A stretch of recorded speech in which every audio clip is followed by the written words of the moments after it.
It's the Fellowship of the Geek Show, a weekly podcast about comics, the comic book industry, and other geek pop culture. Music courtesy of Manny the Martyr.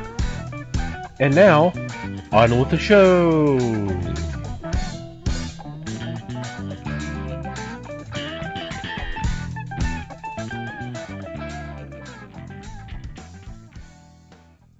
Hey everybody! Welcome to the Fellowship of the Geeks show. My name is Thomas Chick, and joining me for this week's episode is Mike Marlowe. Hey, gang. And Les Webster. Hi, all. Unfortunately, Holly could not join us for this week. We miss you, Holly, and hopefully she'll be back with us next time. So, how are you guys doing? Doing well, thanks. Groovy. So, what's been going on with y'all? What's been going on this past week? Well, I actually am going to bring up a comic that is available on Kickstarter right now. It is called The Magician, The Long Day, and it is by a group called Dimension Comics. They've done some really cool horror stuff in the past. It is written by a guy named David Brown and drawn by a guy named DNS, and it is a crime story, a really, really dark and violent crime story set in the 70s, and it looks like it's going to be really, really pretty in a, like I said, dark and violent sort of way. So like I said, I'll throw a link in the notes for the show to the Kickstarter. As of recording, it opened up about a week ago, so it should be available for a little bit longer. It's already funded too, so click the link and check it out.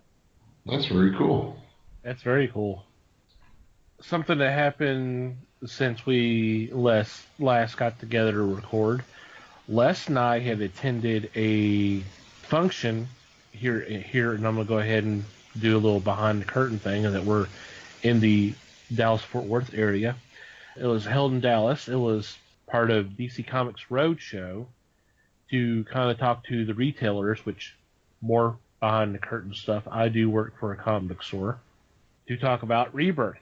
And it was an interesting three plus hours, kind of giving you an idea of what they're wanting to do and how they're supporting the retailers to get the word out about the Rebirth and get people excited. And it was fun. It was very interesting. I will say that they are putting a lot of money and effort to do this. So they're really behind that 100%, and I mean all publishers should be, but it was really cool. I had a good time. I think Les, didn't you have a good time? Oh, definitely did. It was something that we could take in, we could get hyped about, and I was wanting everything that they were talking about. Because they're going to have a new feel to it. They're going to boost everything and try to get more readers back in for the books themselves. They felt like they were competing against animation and movies and wanted people to understand that the books are out there too. The comic books are on the shelves. And that's where they want to direct some of the public. I thought it was well done and well represented for the Metroplex area. I know that they had another show the next night, so they were moving real fast to get everybody in the know in this. And yeah. I commend them highly. And this was an invitation-only type thing, right? I assume all the retailers were invited. I mean, that's all who could show up, but I assume that all of them were invited. I know I saw some faces I hadn't seen in a while who were store owners, and that was pretty cool too. Kind of chit-chat with them a little bit. Les, anything else going on this past week? In fact, this evening I was part of a learning session of Dice Masters. This is a game that's been around for quite some time, but I had never ventured into it. One of our friends from HeroClix came in to teach. Unfortunately, at the time he only had one student, but it was fun to sit down and learn the workings of the game. It's really fascinating. And you have to have a strategic mind going into this. So I recommend it highly. And it's a lot of fun to get into, and it's an easy purchase to start. So if people are thinking about it, step on up. You may find a place that will do a teaching session for you, and hopefully the store I attend will do that again. That's cool. Yeah, the price points for Dice Masters, and I don't want to get into it too much. I mean, just not only just to start, but just the boosters and all that. It's so affordable. I mean, it's even cheaper than HeroClix. Yes. So I would think that would be an added incentive for people to get into the games because it's a lot more affordable than saying buy a box of cards and try to put together the decks and that kind of stuff. Not that I'm jumping on any other game format, but I mean it's the truth because the starters are about $12, $13, something like that, and then the boosters are only $1. So I mean that's extremely affordable. And the boosters come with 2 cards and 2 dice, so you're increasing your game by that much each purchase, and that's cheap. Yep. And the dice and the cards can be used for any games at this time. So if you want to play DC versus Marvel, it's not a problem.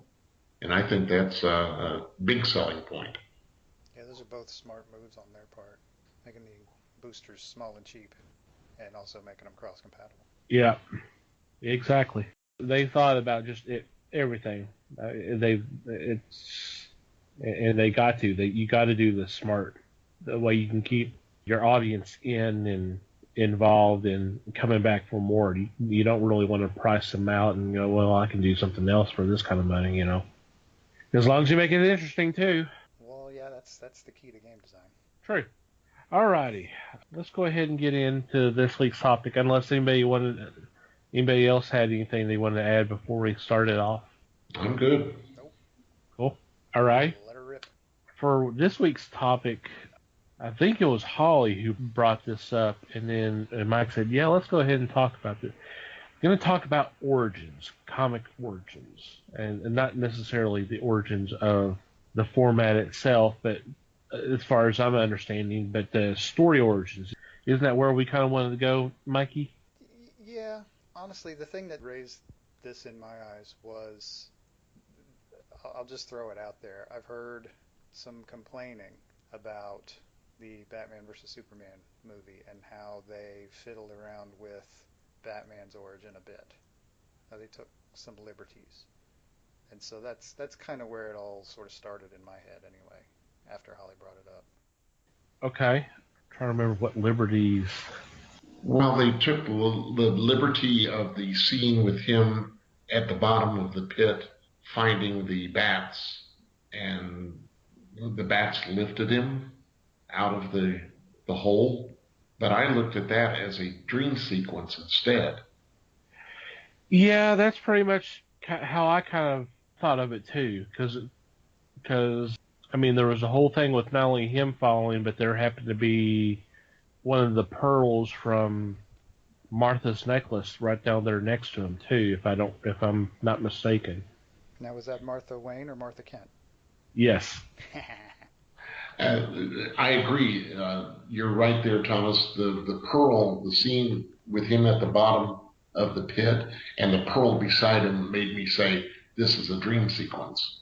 Because obviously the pearl didn't fall from her necklace at that time. He was not carrying the pearls. So right there, I started going, okay, this is obviously a dream sequence. See, yeah, you say that, but in certain movie adaptations, there have been pearls in the origin story. Was it the Christian Bale one that you see the pearls fall off of the chain after the shots are fired? I can't remember which version, but it's one of those things that has been played with over time. Yeah, not just that one, because I'm pretty sure in the '89 Batman they did that too. which was kind of funny because I think we discussed it before when Les and I went to go see the movie. We saw it at in Lagola Alamo Draft House. During the little pre-show, they had a video, and it was like all the different versions of the Wayne murder that has been presented, whether it's been live action, been animated, or even in the video game. And pearls are a part of it, and you can thank Frank Miller for that because it had never really. I don't remember it being that big of an issue until he kind of dramatized the whole breaking of the necklace and the pearls falling and all that. That's true. I find myself wondering if a lot of the ire is based on the fact that it's Batman and it's just his origin story has just been done and done and done and done. I mean, admittedly, he's probably had more screen time than any other superhero, but he's also by far the one whose origin story has been told more often. Yeah. Well, you're hearing that now regarding Spider-Man because we've had the Tobey Maguire run, and then they rebooted it with Andrew Garfield, and they retold the origin, and now they're going to start over again. But, and the first thing everybody's saying, we don't need to see the origin. We don't need to see the origin. We know it. And it sounds like we're not going to get that, which is fine. Oh, come on. Let's tack 15 minutes onto the runtime of Civil War and just go ahead and throw Spidey's origin in there one more time. It'll be fun. Well, the one movie that kind of handled it so well, I think, was Incredible Hulk. Because the origin was told in the opening credits. While you're seeing the credits, you're seeing the origin. It's out of the way. Let's move on. If you want to do it, okay, or you feel you have to do it, which I don't think you have to, especially with some of these characters that the origins are known so well. Yeah, you don't need to do it. Right, and see, I think that's the key to all of this, is that these are characters that I won't say everybody who goes to see these movies are going to know the origin story of the particular superhero, but a lot of people are. I mean, they're some of those stories are ones that people who aren't into the comics would know. And I think my theory anyway is that's why they get used so often. It's because they are familiar. And it's an easy way to draw people, fans and not fans, into these characters, these superhero characters, in a way that they will get a sense of them very quickly. They will understand where they're coming from and get a certain specific point of view, whatever point of view they're trying to draw out there. I think it's a conscious choice, and I'm not sure it's a bad choice, really.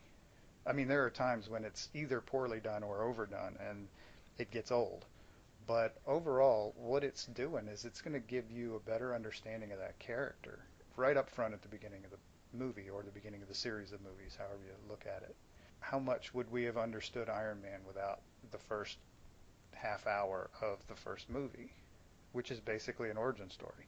It would be a totally different movie without that because there would be people who wouldn't get it. There would be people who wouldn't understand the Tony Stark Iron Man correlation. I don't necessarily think that's the case with Batman, but anyway. You look at a movie such as Guardians of the Galaxy, and without the origin portion of the film at the first, the public would have been lost. You would have had a guy on a planet whistling a tune, looking for some swag. And if you didn't know his background a little bit, that he was abducted by aliens, it would have been a tough story to follow. Because at that point you're going, well, what's so great about this guy? Well, he's a spaceman. Okay, so what? But it was important to see the death of his mother, because that played real strong late in the movie. Spoilers, by the way. Just kidding. For a 3 or 4 year old movie, yes. But as far as Batman goes, I can think of one movie of Batman that did not have an origin story, and that was the Adam West, which would have really brought that down. People were used to seeing the goofiness on television, and try to explain the origin of Batman in that would have just plummeted, make everybody so peeved, even if they didn't know the origin. I think that it would just driven that into the ground.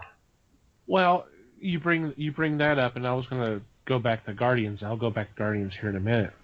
Well, with Batman, I mean, they didn't care about that. It just, because it was based off the TV show, and the TV show was just, here's two guys in tights fighting crime against these colorful villains, and that was it. I mean, there was really no setup. It's just, here they are, and let's go. I didn't see, it's a different day since then, I guess, but it's kind of funny because they never. I mean, they kind of talk about it every once in a while. There would be a little, why is he doing that? And just, that kind of thing. But they never. Yeah, but that by itself might have been their way of handling the origin story, because let's be realistic, it's kind of dark, and that wasn't what they were going for with the 66 TV series. They were going for a lighthearted, dare I say, campy kind of action comedy type setup, which Batman is. It's definitely a stretch to turn Batman into an action comedy, but if you're going to do it, the thing to do with the origin story is to leave it alone. Agreed. You don't need to do that. Yeah, like you said, you're going to take it in the wrong direction going that way. No. So yeah. Dare. Y'all mentioned about the origin of Star-Lord, but he's really the only one that got an origin. Everybody else, it was just pretty much explained, okay, this has happened, this is how this character has been at this point. We didn't see a full-blown origin for all the other characters. Obviously, we couldn't. Otherwise, you're talking about a 6-hour movie or so. But, which, if it was funny as that was, then, I wouldn't mind seeing a 6-hour movie. But anyway. I find it hard to believe they could make Drax's origin funny. But anyway. Yeah, Drax would be difficult. I was thinking the other smart thing that they did with Star-Lord's origin was they tied it to a tangible and fairly nostalgic object in the mixtape. True. That was something that they got it on screen every so often during the movie to remind you. And I think, to kind of talk around what you were saying, Tom, I think they only needed to tell Star-Lord's background because, call it xenophobic, but he's the human. And so, consequently, he's kind of the star of the show. All of the others are kind of the friends he picks up along the way, and I use the term friends loosely on that. But he's kind of the guy. I mean, it's his story. And everybody else is there, and they managed to form into a team, but it's almost as if you want to leave it open for some backstory to be told later on as well. You don't want to overwhelm the story.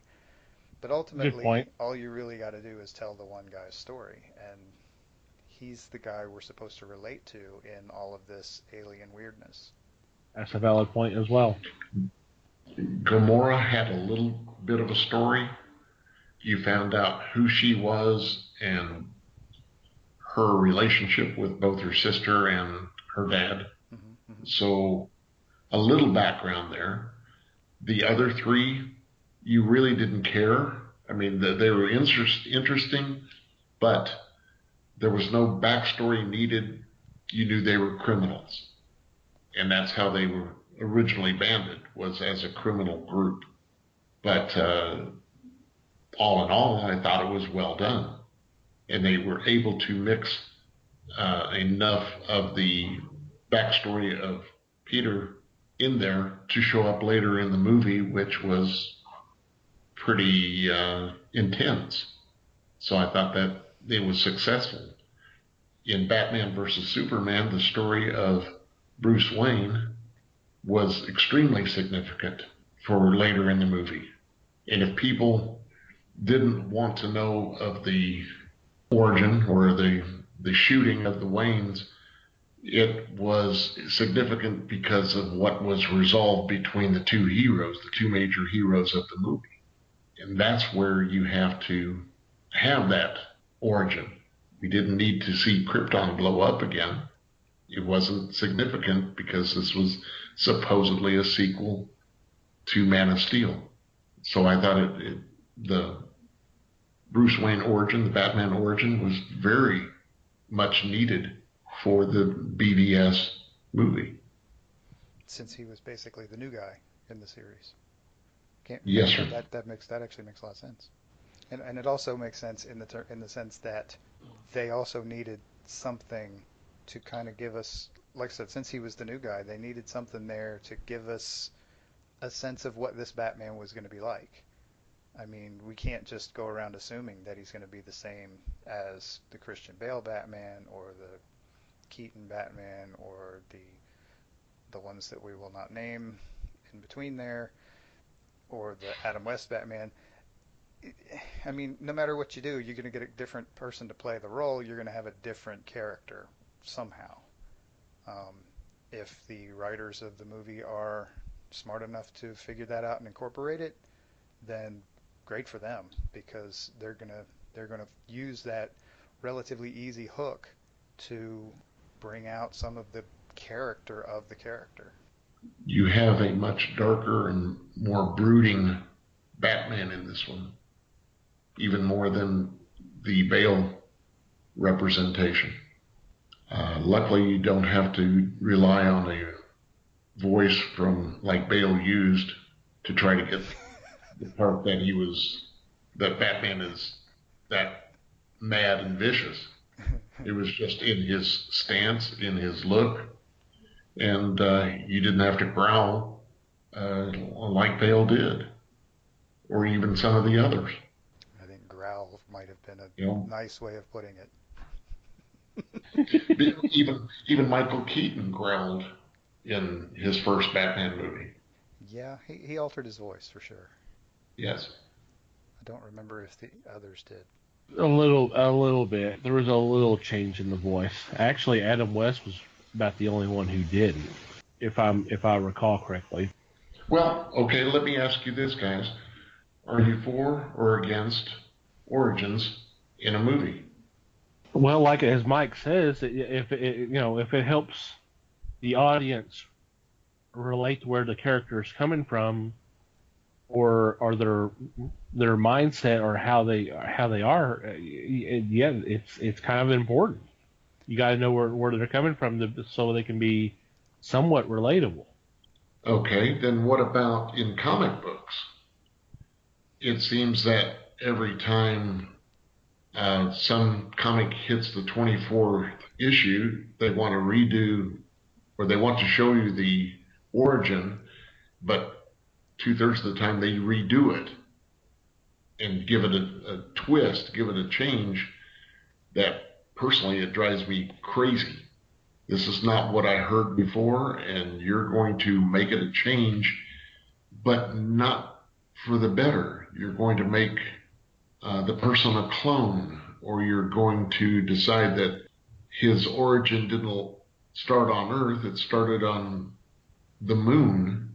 And I'm not even looking at Superman, because Superman's setup was just as we see it now.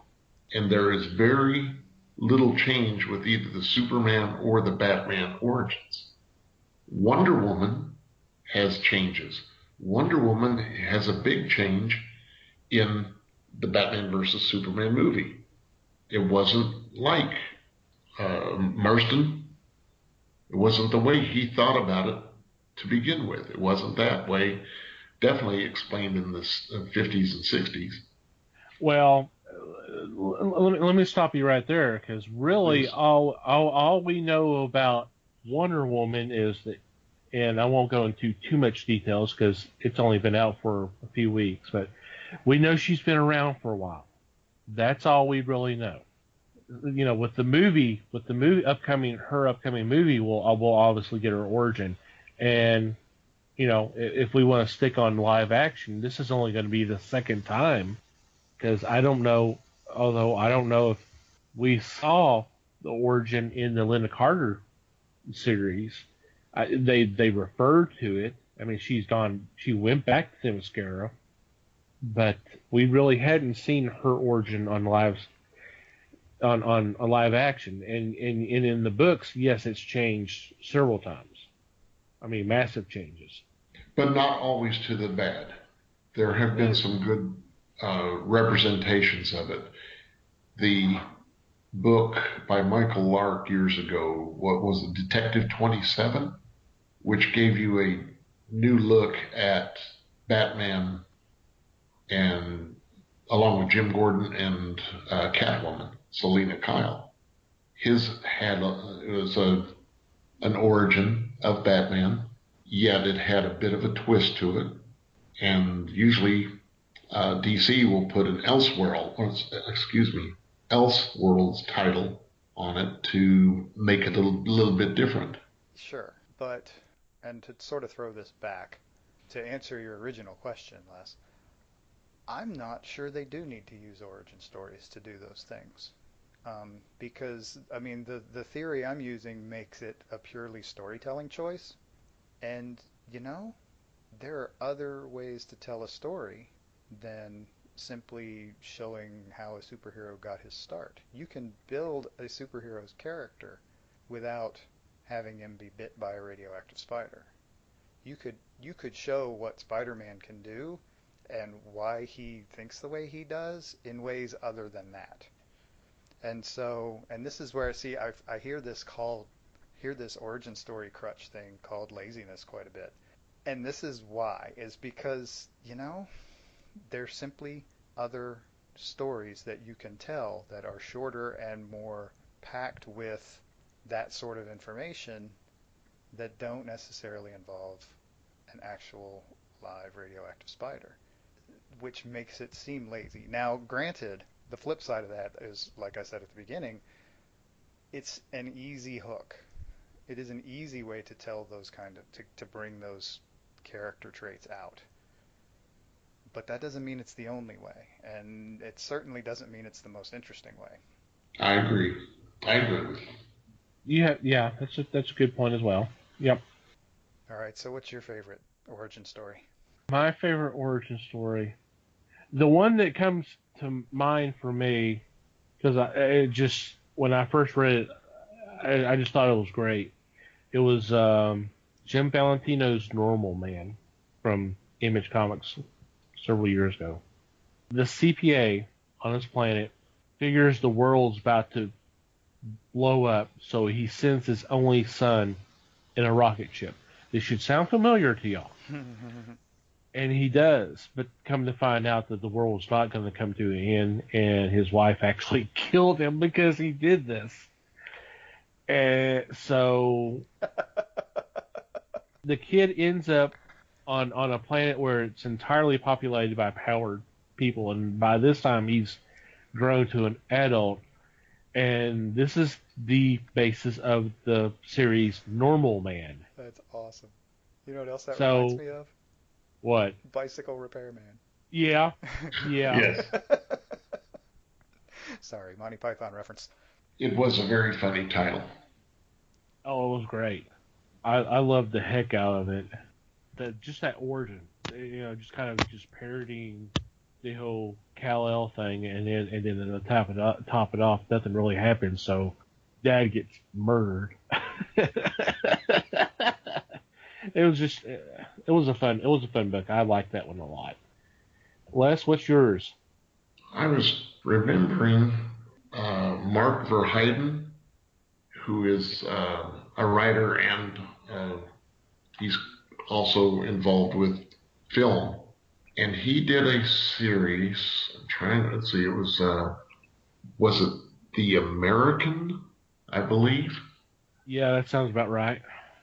Which I thought was interesting because it was not necessarily an origin story, but it made me think that similar to James Bond is not a person. James Bond is a title, and he is given a number, 007. That's what they were doing in this series. the American dies, so they have to find a new American to take his place quickly, and they do get somebody to step in. I thought it was a fun read, and I thought it was a different take on so many things, especially the superhero genre. I never read that one. That sounds kind of interesting. I need to see if I can find a collection of that. That's pretty cool. Mikey, you got one? I do. I did come up with one. I'm going to go with Silver Surfer because how much more dramatic can you get than, all right, here's your whole planet is about to be destroyed. What are you going to do to stop it? Hey, I got an idea. I'll volunteer to go find this guy another planet to eat. Maybe one that doesn't have billions of people on it. That, to me, seems like an extraordinarily noble thing to do in an incredibly dramatic situation. So I kind of like that. Definitely. Classic Stan Lee and Jack Kirby. There you go. There you go.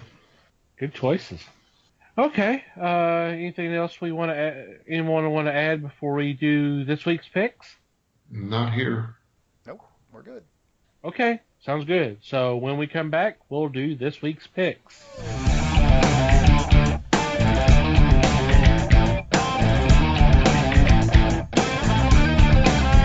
And we're back to do this week's picks, and I'm leading off.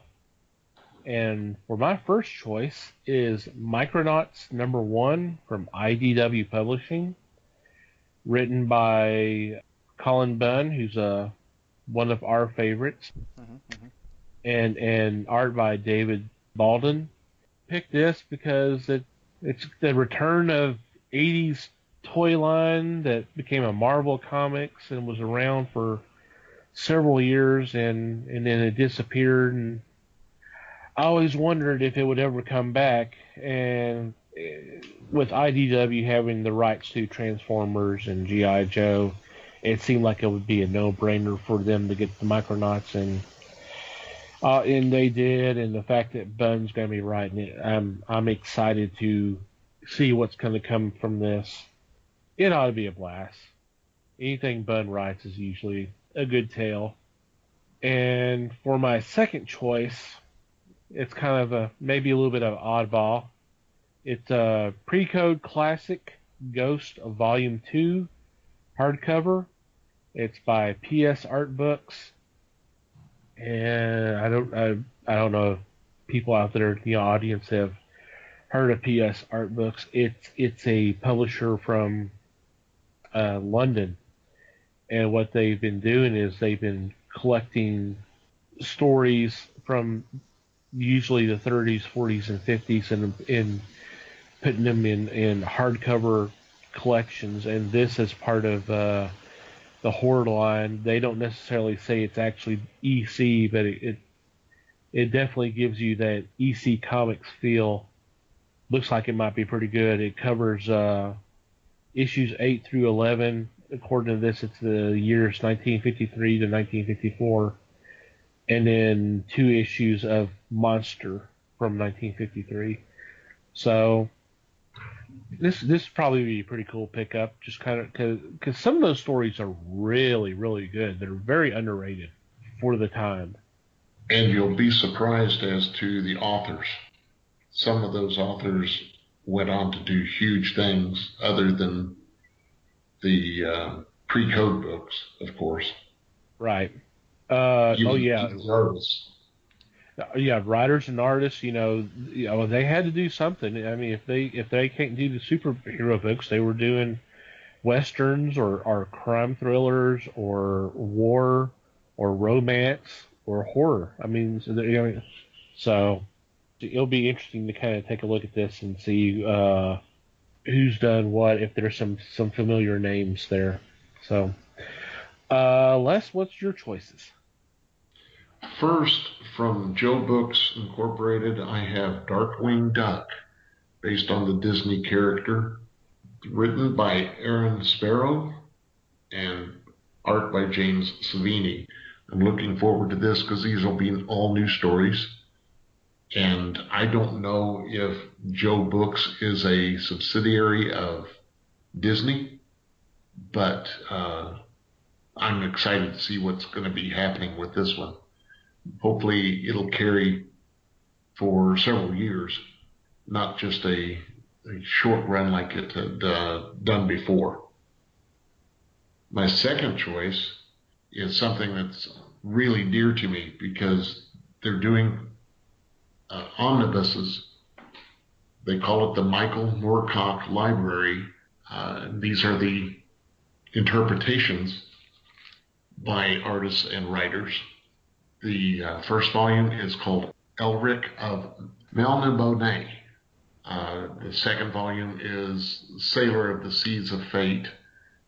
These are written by Roy Thomas with art by Pete Craig Russell and Michael T. Gilbert. You'll notice that all three of those people are pretty strong in the field. These were put out in the late 80s, I believe, and they were good stories of the Moorcock characters. Now, my understanding is they're going to be going to like 15 volumes of his stuff, but this is a good jumping on point to find out about his science fiction characters. So I'm going to recommend this one as soon as you can. Very cool. Mikey, what you got? So my first pick is Dream Police. It is an Image book written by J. Michael Straczynski and drawn by Sid Kodian. Sorry if I mispronounced your name, sir. This is issue 9 is coming out this week, and this is actually a title, a little backstory. This is a title that disappeared for a while. I am not sure how long the hiatus was, but we just sort of we got issue 7 and it just sort of stopped for a while, and then issue 8 turned up last month, and I mean we're talking like 6-8 months, something like that. So I was really excited when issue 8 came back out, and I'm still excited for issue 9 because we got to be getting near the end of the story here. But the story, speaking of, the Dream Police are essentially cops, but they work in the kind of a dream world type setting. And Joe is the kind of the main character, and he and his partner Frank had been working together for years, and they were pretty good friends. And then all of a sudden, one morning, Joe wakes up, and his partner's name is Kate, and neither Kate nor anybody else have ever heard of Frank. And Joe's like, "What? How do you?" And so they end up going. He ends up going through and manages to finally get in touch with Frank, sort of in very weird roundabout ways. And we're getting to the point where he's finally going to meet Frank and figure out if maybe possibly Frank has escaped into the waking world. And so it's we're getting to an exciting point here in the story. So I'm looking forward to that one. My second choice is Oddly Normal. This is volume 3. This is a book written and drawn by Otis Frampton, and it's definitely kind of in the other direction. It's about a teenage girl who's kind of was always an outsider at the beginning, and learns that her mother is a witch after she accidentally wishes her parents away, as teenagers are sometimes known to do, except that it actually worked in her case. And so, having been an outsider in the normal world, she now all of a sudden learns that there's like a magical world, like that's parallel. And so she has to go live there because that's where her nearest living relative is. And turns out she's kind of an outsider there too, but she's kind of learning to cope while she's trying to figure out how to get her parents back. And so, like I said, this is volume 3. After volume 2, they stopped doing these in floppies, so it's just it's basically just trades now. But this is it's a really good story. It's really great. Like this is the kind of book you just would love to hand to like a 10-year-old and say, here, go nuts. And it's entertaining for grown-ups too. So kind of a great all ages type story. Good choices by all. Oh, you say that every week. Well, that's true. There's a lot of good stuff out there right now. Oh man, I am hearing the words Golden Age and Renaissance thrown around a lot out there these days. Yeah. Well, cool. Anything else before we wrap things up for this episode? You mean other than the usual happy shout-outs? Sure. Yes, thank you to Potter and family who has been spreading the word of the fellowship, and Mikey and I have been trying to return the love and kind. We do appreciate that. Also, quickly in podcast news, we are now, in addition to being on iTunes, which we've been on since like almost the beginning, we are now also available on Stitcher, Cool. and we are also now available on the new Google Play podcast Woohoo! store thing. However that Very works. nice. They're still that just went live this past Monday, so they're maybe still working out the kinks, but I know we posted a link to that yesterday, I think it was, somewhere. Recently we posted a link actually to both. So on Twitter. So, and I'll probably be reposting them again over the weeks, just to remind people that there are many options to reach us now and listen to us. I need to do that as well.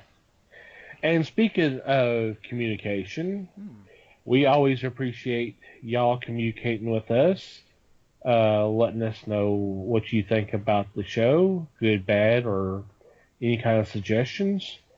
To do that, you can always shoot us an email, email at thefellowshipofthegeeks.net, or you can go to our webpage, and there is a Contact Us page there.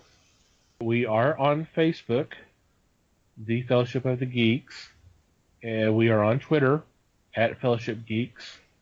Mikey has his own page, at Mikey Geek, if I'm not mistaken. Am I right? Am I right? That is correct, sir. Yay! And I'm at Tom TC Geek. We always appreciate any kind of feedback, and we do appreciate y'all taking the time to listen to our shows. It's greatly appreciated. Anything else before we sign off? I think that covers it. I think I'm done. Okay. Well, once again, thank you for listening to our show. Please contact us and let us know what you think. Please spread the word, as always. And as always, read more comics. Good night.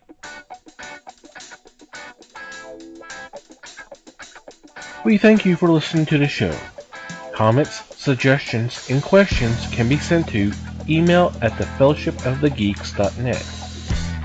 You can follow us on Facebook at The Fellowship of the Geeks and on Twitter at Fellowship Geeks. Until next time,